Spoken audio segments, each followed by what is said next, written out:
I want you to think of somebody who you would consider a difficult person, right? Like when you think of this person, you're like, oh my gosh, if I never had to interact with them again, that'd be so great because they drive me nuts.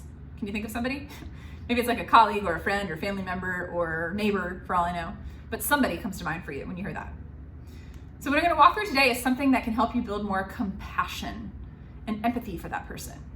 Because so often when we deem somebody as difficult, or we don't like them, or they're annoying or whatever, we start to see them through this really narrow lens. We kind of have this tunnel vision through which we see them in. And we only start to see the things that are bad and things we don't like, the things that they do that push our buttons.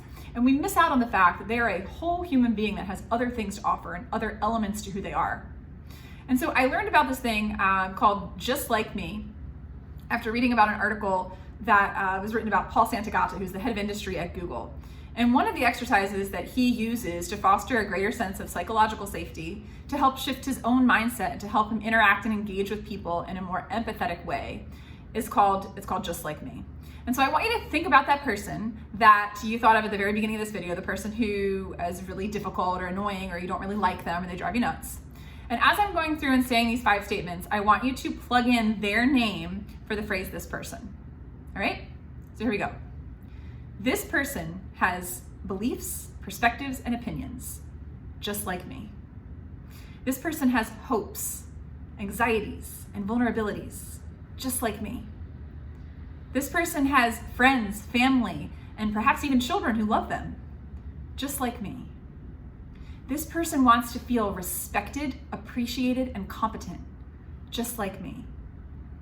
This person wishes for peace, joy, and happiness, just like me. You know, we're more alike than we're different. We're so focused so oftentimes on the divisiveness and the disconnection and the things we don't like, and we miss out when we do that. We miss out on our shared humanity. We miss out on the fact that all of us have beliefs and have hopes and have anxieties and vulnerabilities and perspectives and opinions. We lose sight of the fact that all of us at the end of the day want to feel respected and appreciated and competent and seen and heard and valued and accepted. That we all would love for there to be more peace and joy and happiness in the world.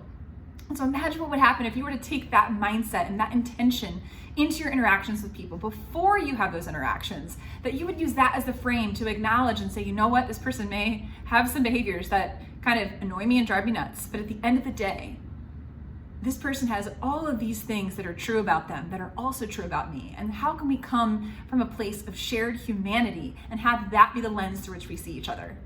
So I'd encourage you to do that today, to recognize that yes, we have differences, and those are so crucial and important to acknowledge. But at the end of the day, we have more in common as human beings than we are different.